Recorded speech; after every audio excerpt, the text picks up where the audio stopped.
Hello and welcome to Millennium Sports World. Today we will present local and international sports stories including March Madness, tennis, boxing, golf, auto race, NFL, NBA, MLB, soccer and some more sports news. So let's find out what's waiting in today's sports world. At first, let's have some March Madness stories. FAU holds off Noel and K-State to reach first Final Four. Elijah Martin sent a message early for upstart Florida Atlantic, soaring to the basket for a one-handed jam and chirping with the Kansas State players about his poster moment at Madison Square Garden. They're going to label us whatever, but we're some pit bulls and Rottweilers, Martin said. Now they can call the ninth-seeded Owls a Final Four team. Martin and FAU withstood another huge game by Kansas State's Marcus Noel and brushed off a deficit in the final 8 minutes to beat the Wildcats 79-76 on Saturday night. FAU making just its second appearance in the NCAA tournament and first since 2002, owned the East region and headed to Houston to play the winner of Sunday's South Region final between Creighton and San Diego State. I expect the prognosticators to pick us fifth in the Final Four, fifth-year FAU coach Dusty May said. In one of the most unpredictable NCAA tournaments ever, all four number one seeds were out by the Elite Eight. The Owls from Conference USA typify the madness. The winningest team in Division I this season had never won an NCAA tournament game before ripping off 4 straight, all by single digits, to become the first number 9 seed to reach the Final Four since Wichita State in 2013. The Owls are the third number 9 to get that far since seeding began in 1979. UConn routs Gonzaga 82-54 for first Final Four in 9 years. The critic of UConn under coach Dan Hurley had been the program's inability to win in March. Consecutive first-round NCAA tournament exits meant the Huskies were good, not great, certainly not anywhere in league with the UConn women's program. In perhaps the maddest March of all, Huskies proved they are elite again, putting in another dominating performance a few hours after the UConn women had a rare misstep. Jordan Hawkins scored 20 points and UConn overwhelmed its fourth straight NCAA tournament opponent, earning its first trip to the Final Four in 9 years with an 82-54 blowout of Gonzaga on Saturday night. I think it becomes a little bit of a mental hurdle, especially like early rounds of the NCAA tournament where you feel like maybe the burden of the history and tradition and first round games, maybe even second round games, Hurley said. The climb to get to this point has been real and it's been more challenging than I thought. The Huskies have felt right at home in their first extended March Madness run since winning the 2014 National Championship, playing their best basketball of what had been an up-and-down season. UConn controlled the usually efficient Bulldogs at both ends in the West Region Final, building a 23-point lead early in the second half to waltz right into the final section of the bracket. Now, latest MMA story. Former two-division UFC champion Conor McGregor said he has 2 fights remaining on his current contract with the promotion. If he fights twice this year as hoped, that could put him in free agency by 2024. McGregor, though, said he is not necessarily interested in doing business with another promoter on the heels of Nate Diaz and Francis Ngannou UFC departures. What, to go out and do a little side quest and seeking to get some boxing dollars and all the rest of it? McGregor said recently on the MMA Hour. No for me. For me, the UFC is pinnacle and it's the company I love. It's a company I wish to be with this company for the rest of my career. I hope we can continue. It probably doesn't hurt that Unlike Diaz and Ngannou, McGregor has gotten a good taste of the money possible from boxing. His money fight with Floyd Mayweather was the second highest grossing domestic pay-to-pay-view over, earning him more than 100 million despite a revenue split with the UFC and Mayweather promotions. The fight put McGregor in a rarefied air for octagon combatants, who receive between 15 to 20% of the UFC's revenue according to an ongoing antitrust lawsuit against the promotion. McGregor's relationship with the UFC brass hasn't always been tranquil, but he has never sought to test the open market like Ngannou and Diaz. Now, latest auto race story. Kimi Raikkonen has already sprayed champagne from the winner's podium at the Circuit of Americas. That was in 2018 when he wore Ferrari red and scored the final victory of his long Formula One career at the United States Grand Prix. The Finn is back in Texas, but in a much different car in a much different series with very different racing styles. Raikkonen and fellow former F1 champion Jenson Button drove Sunday in NASCAR's first road course race of 2023. Raikkonen won the F1 championship in 2007. England's Button won it 2 years later. They have 36 career F1 victories between them. "It's nice to be back," Raikkonen said Saturday. "It's a lovely place here in Texas." Raikkonen drove Trackhouse Racing's Project 91 entry that is designed to give a seat in NASCAR to drivers from other disciplines. Button drove the number 15 Mobile One Ford Mustang for Rick Ware Racing. Many of the regular NASCAR drivers welcome the Europeans. Ryan Blaney said he wants to meet Button because he was a huge fan as a kid. Cup Series leader Joey Logano is impressed they are climbing into cars that must feel unusual. "We don't ever get the opportunity to stack up against those guys. They grow up racing completely different cars in different countries," Logan said. "Put me in an F1 car and I'm going to be lost. It's great for our sport." Now, latest tennis story.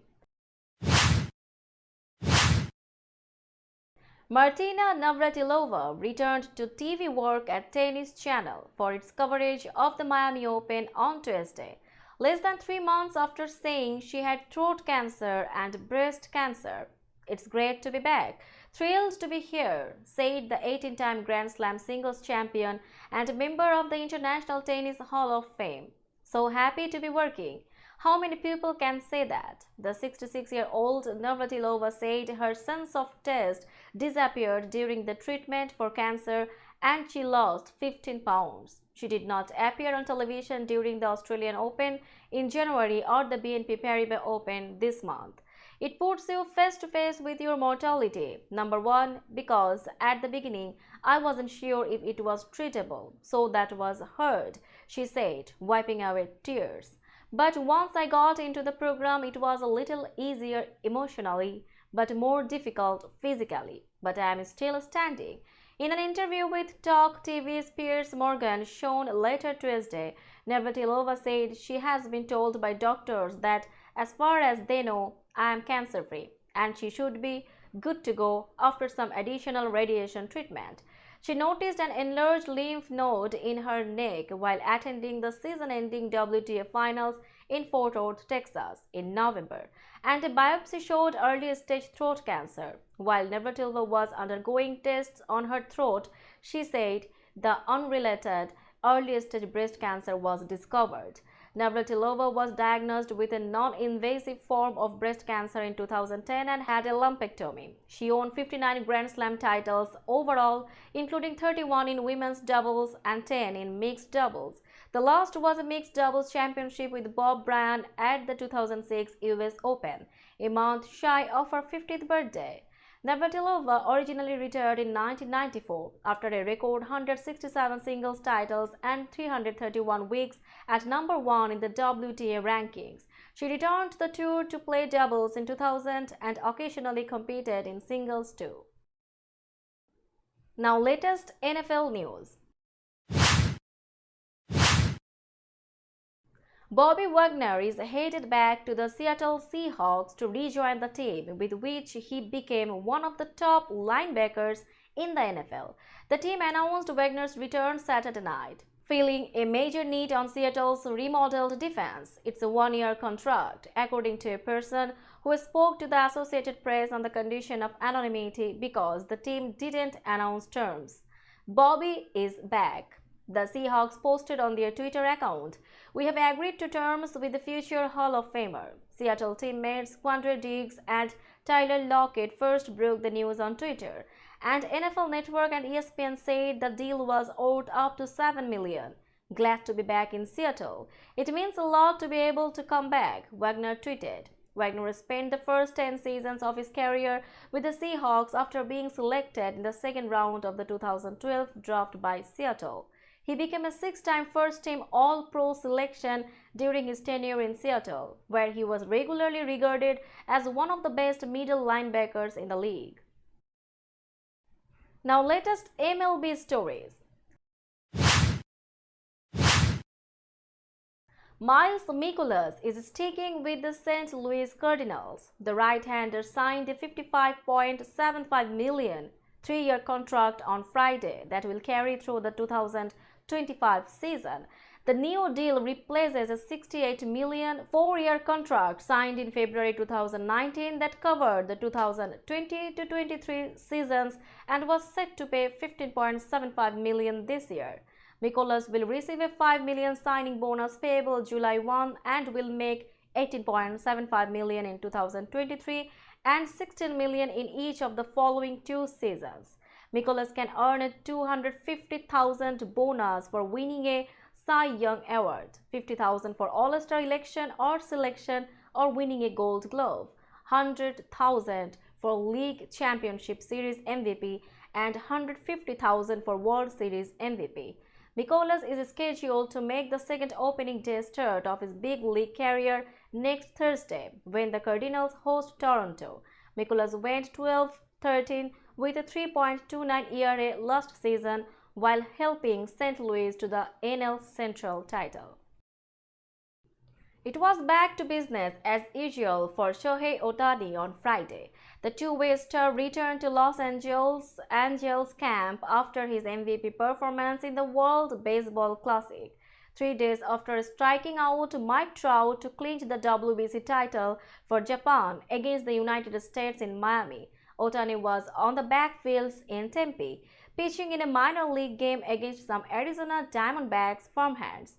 Friday's outing was to keep Ohtani on schedule for his opening day start next Thursday in Oakland.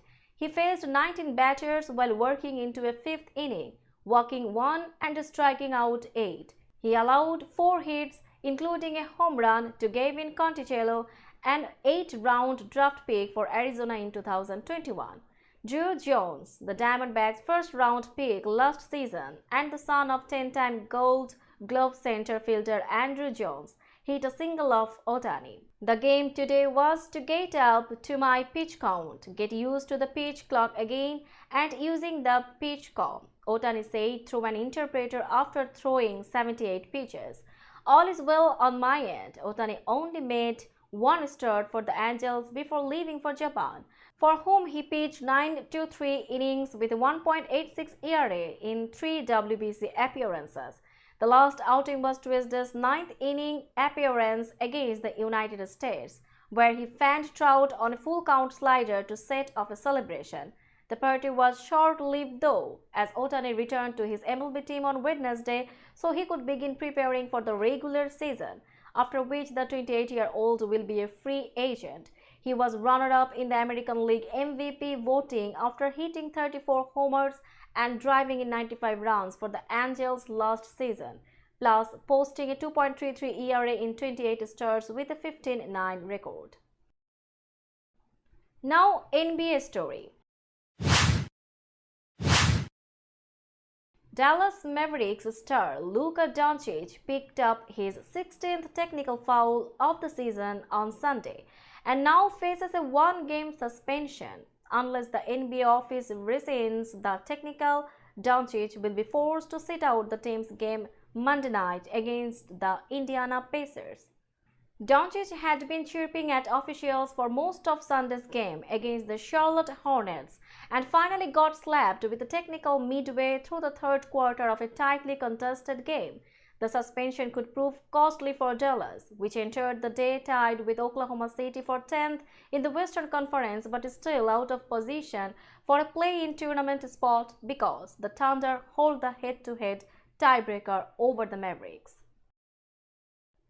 Now some soccer stories. FIFA postponed the men's Under-20 World Cup finals draw because of host nation Indonesia's issues with Israel's qualification, the Indonesian Soccer Federation said Sunday. The decision was announced 5 days before FIFA was due to make the 24-nation draw Friday on the island of Bali of the May 20 to June 11 tournament. That includes debutant Israel. Doubt was cast on the draw event last week when the governor of Bali, Wayne Koster, called for a ban on Israel playing there because of Indonesia's diplomatic support for the Palestinian cause. The 6 stadiums due to be used for the 52-game tournament include one in the Balinese city, Gianyar. Protests against Israel's participation also were held in the Indonesian capital Jakarta last week by conservative Islamic groups. Indonesia is the world's most populous Muslim-majority nation with about 277 million people and does not have formal diplomatic relations with Israel. However, Indonesian soccer and public authorities agreed to FIFA's hosting requirements in 2019 before being selected to host the 2021 edition of the Under-20 World Cup. The COVID-19 pandemic forced the tournament to be postponed for 2 years. Israel qualified last June for its first ever Under-20 World Cup when it reached the semi-finals of the Under-19 European Championship. The team went on to lose the final to England. Russia's men's team hosted their first match on home soil since November 2021 on Sunday, a friendly against Iraq in St. Petersburg, having been kicked out of international competition because of Moscow's invasion of Ukraine. Both European soccer body UEFA and global football's governing body FIFA decided in February 2022 that all Russian teams, national or club sides, would be suspended from participation in their competitions following the invasion. The Russian Football Union has touted switching from UEFA to the 47-nation Asian Confederation, but its executive committee has not officially proposed this idea.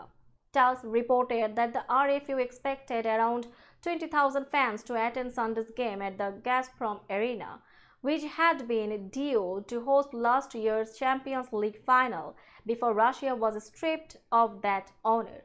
Russia's men have played 4 friendlies since the invasion, all away from home. Russia won 2-1 away in Kyrgyzstan last September before draws against Tajikistan, Uzbekistan and Iran. Russia's women have not played at home since February 2022.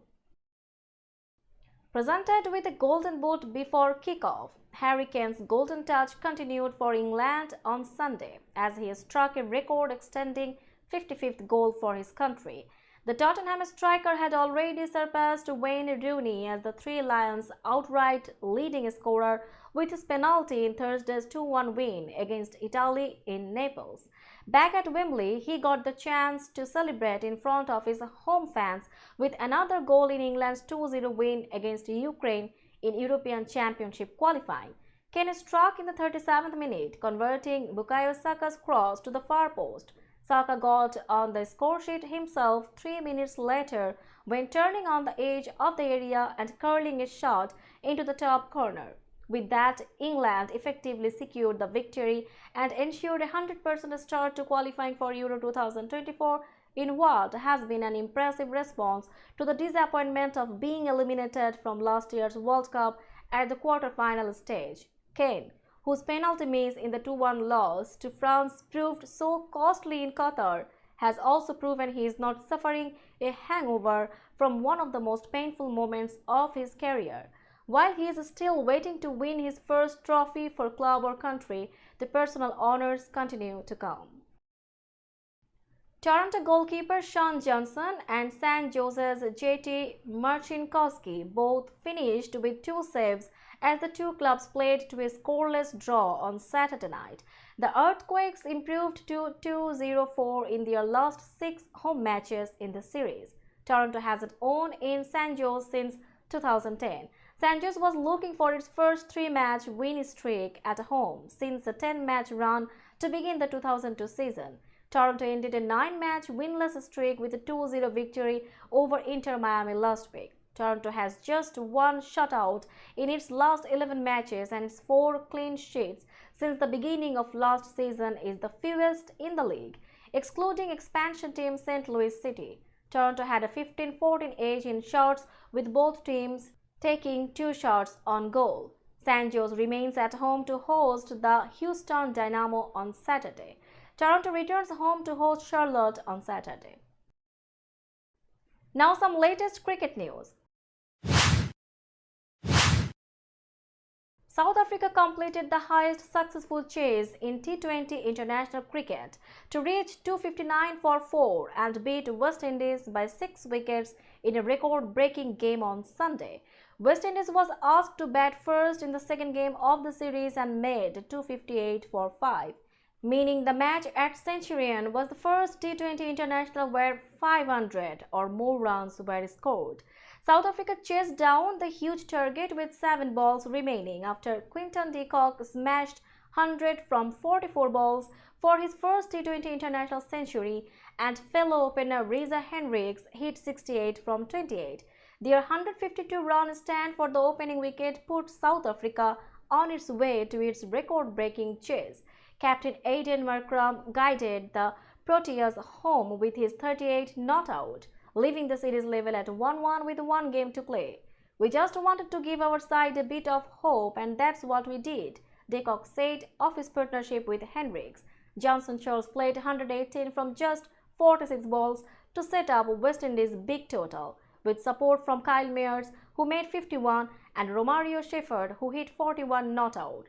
Charles' innings was the fastest T20 century by a West Indies batter. His 39-ball knock 8 quicker than the previous record set by Chris Gayle in 2016. Only David Miller of South Africa, Rohit Sharma of India, and Sudesh Vikramasinghe of Czech Republic, all in 35 balls, have scored faster T20 international centuries. England's Johnny Bairstow has been ruled out of the upcoming Indian Premier League season, his team Punjab Kings said after he failed to recover in time from a freak golfing injury. Australian batsman Matthew Short will replace Bairstow in the team, which will begin its campaign against Kolkata Knight Riders on April 1. "We regret to inform you that Johnny Bairstow will not be a part of the IPL this season because of his injury," Punjab said in a statement on Saturday. "We wish him the best and look forward to seeing him next season. We are pleased to welcome Matthew Short as his replacement." Bairstow, a 33-year-old wicketkeeper batsman, broke his left leg and dislocated his ankle last September while playing golf and has been out of action since. Short, who is 27 years old, was the player of the tournament in the recent Big Bash League, scoring more than 400 runs and picking up 11 wickets with his off-spin. The Australian domestic tournament is like the IPL in the T20 format. Now some other sports news. It's 4 wins out of 5 for Cambridge in one of England's oldest sporting events after it powered to victory over Oxford in the men's boat race on Sunday.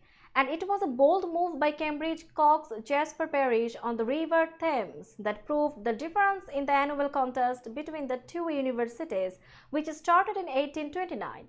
Cambridge now leads the rivalry 86-81. Cambridge had rudder issues before the race, and Oxford, with the weight advantage, pulled ahead. Fighting choppy conditions and gusting winds, Parrish's decision to steer his crew closer to the bank near Fulham's Craven Cottage, taking an unorthodox line in the direction of flatter water, ultimately paid off as Cambridge took a half-length lead, while Oxford would not let their opponents get away. It turned out to be an inspired move by Parrish as Cambridge carried its advantage over the finish line. The Light Blues went on to win by 1 1/3 lengths.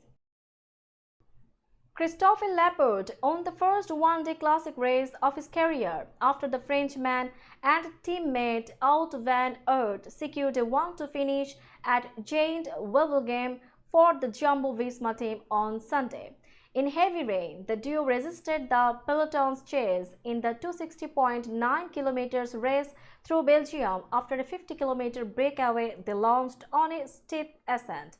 Van Aert and Laporte celebrated together on their way to the finish line, with the 2021 winner happy to let Laporte take the win by a few centimeters. "My gratitude to Wout is so great," Laporte said, "that such a great champion puts his hand on his heart and grants me the victory is indescribable." Van Aert, who will be among the favorites at the Tour of Flanders next week, said he was more than happy to help Laporte triumph. "He is such a great team player that it was an easy decision for me," Van Aert said.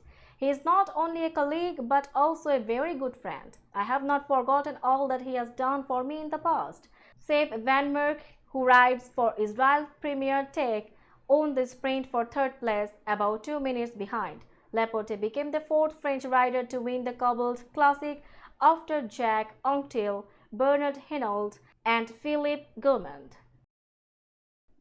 That's all in today's sports world. Keep watching Millennium Sports World for latest sports news. Millennium TV USA and Millennium News 24 network is transmitted and available to be watched free for all at TVs such as Sony, Samsung, LG, Roku TV, Amazon TV and Apple TV. And also in all European countries and Australia, available with the Sky Network, Worldwide Jago TV, Radiant IPTV, Worldwide Jago BD Network and Horizon Satellite globally. Stay connected with us for all types of informative and entertainment programs. Thank you.